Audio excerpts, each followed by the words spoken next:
Rogers here, Ocean Angling, back again. Today I'm going to be going through my spinning setup, my rod, my reels, my lures, what line I use and why. So let's get started. So this is the rod, 6 foot, Abu Hornet Stinger Plus, 15 to 45 gram. So it's a nice stiff blank, but also quite sensitive still on the tip. I can get some nice fish on this. It's good to fighting fish. I can pull them out of the rocks, pull them through the weed and things like that. Went for the cork handle, and obviously as you can tell now, it's a multiplier version. They do fixed spool rods. I've just learnt to love multipliers nowadays. For casting longer distances, they're amazing. They obviously take a bit of time to get used to. You need to get used to how they cast and trying to get bird's nests and things like that.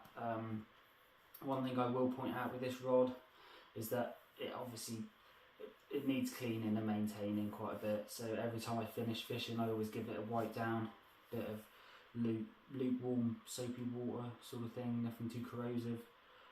Minimal soap, just a cloth, and dry it afterwards, just to keep it looking nice and fresh. Got to take care of your tackle nowadays.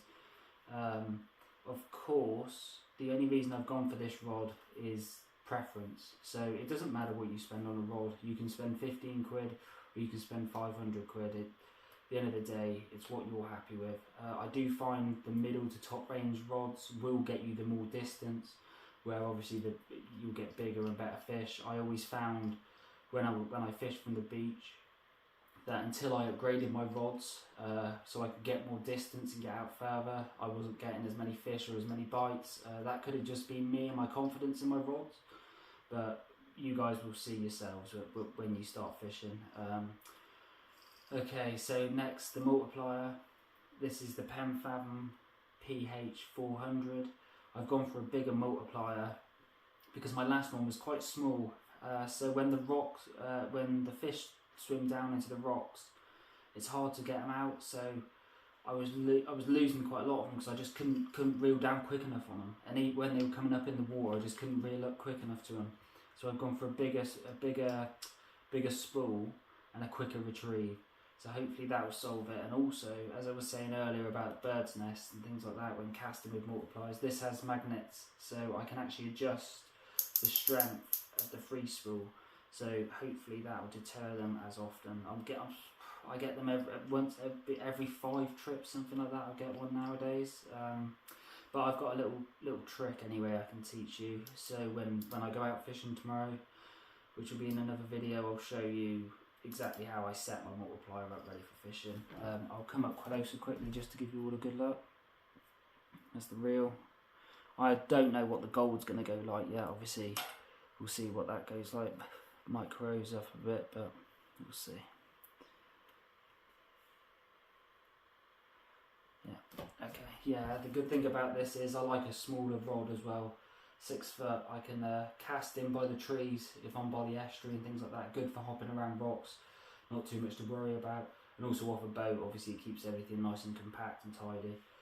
Reason I like these sort of rods and the reason I like the multipliers now is because obviously the rod, I find the rod sits nicely underneath here. When you've got a fixed spool, I find the rod obviously sticks further back, so I just like it. It sticks in just before my elbow. I can control the spool with my thumb, change the drag with my fingers. It's just lovely. I just love these sort of setups, especially for spinning. This sort of rod, it handles small sharks and things like that if I really wanted it to. I've got here, this is the line I use, Stealth Spider Braid, £30 line. I've always gone with this line. I just find it nice. I could go a bit stronger line, maybe up to 50, but I like to keep it quite subtle still, so it's still a lot of flexibility and not too much vision for the fish. Obviously that's why I go for stealth as well, blue. Hopefully the water's meant to be blue. Right, now on to the lures. I've got quite a lot of selections of lures really. I'll go through some of my harder lures first. So this is something I bought today which I'm yet to use. I'd like to get on it tomorrow maybe. This here is what you call a surface popper. A bit of feathers on the back for attraction, as you can hear. Some marbles inside, bearings, bit of attraction. So this here, this will sit on the surface and float, and as you reel, wiggles like that. When you pull it, because it's concaved in there, it actually makes a splash which attracts the fish. Again, lures are just a preference, I think. I've been fishing, I've had a $2.99 lure on, and my mate's had £25 lure on, and we've both gone through the shoulder bass, and we've both come out with bass at the end of it. We both had the bite at the same time, so I think it's just preference. Obviously some lures, I've got lures in here which I never caught on, and I know people who have got them and they've never caught on them either, so there are crap lures out there, but whether that's the colour or the way they swim is a different story, but most of the time you can't really go wrong with them. Here is another one.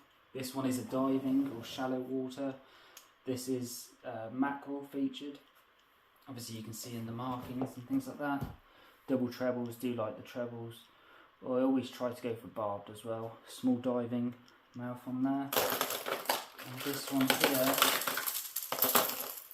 this one here is a deep diver. As you can see, it's got the blade on the front. This is good for trawling down at depths, or even if you can fish some quite like strong currents or things like that, and you're in quite close, you can get this down to good depths. I've got a Chenko, which, well, might be a fake one, but these are meant to be some of the best surface lures you can find on the market. Just the way they move, but the sizes again, it's all a preference. I've got smaller lures, but my hard lures I like to go for bigger, because for some reason the harder lures I just have more confidence in them when I'm fishing in deeper waters. So, and then we'll move on to our soft jigs. I'll start here with my prawn. I quite like these new prawns I've been fishing with. So these here, these I will cast out, it will sit on the bottom, and I'll just twitch it, reel in a little bit, twitch, and as you can see, it's got a marble in, and the tail flicks up, and then I let it drop and up and down.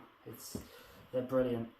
They're actually a really good bait, well, lure to use, and they imitate the bait really well. So this is something which I've got a lot of hope in the future with these. I just need to find, obviously, because they're not weedless hooks, it's something I've got to work on my grounds and what grounds I can fish them on, because in rocky areas you do lose them pretty quickly. I've then got, this is one of my favourite lures. It's being used fairly heavy. I have got more bodies and hooks for it. So this is what I call a weedless lure. Obviously the spinner at the back is preference. So the weedless lure, the hook will sit in by the body, so you can put it through the weed and it shouldn't snag. When a fish comes and bites it, it will push the hook up. I'll show you again closer. So that's it set there. Fish will be swimming, fish will come along, bite it, hook is exposed and hooks the fish, hopefully. Again, I've got loads of different colours, shapes. These are some of my favourite ones. They're just standard cheap lures, sand imitation. Obviously good over sandy areas, sandbanks and things like that. In the summer off the beaches, these are perfect for bass near shore. Got different colours, white and red. Then I've got some nice pinks. I like my pink and my rhubarb sometimes, which most people would turn away from, but these are just cheap, and most fishing shops, even gift shops, sell these, and most people don't use them. But sometimes the simpler the better. I know people who can catch stuff on silicone, strips of silicone. They literally lay out a bead of silicone, white or black, put a hook through it, and it looks like a worm imitation. Literally is just always just down to the fish. The weather conditions, it usually doesn't matter what sort of lures and stuff you fish with. Obviously the colours do make a difference. So if it's a dark overcast day, maybe something bright, and if it's sunny you can go for your darker greens and things like that, which is what I'm just about to show you now. These here are called black minnows. These are probably some of the best lures on the market. Weedless again. I swear by these, and I know a lot of people do. That is actually a fake black minnow called a fish from China, because black minnow is rather expensive. They definitely need to do something with their prices on them, because £8 or £10 for a lure with one body is rather extortionate, really. So I've got these cheaper versions off eBay which actually do exactly the same job. So as you can see, some of these are pretty well used. I do have spare bodies for them all.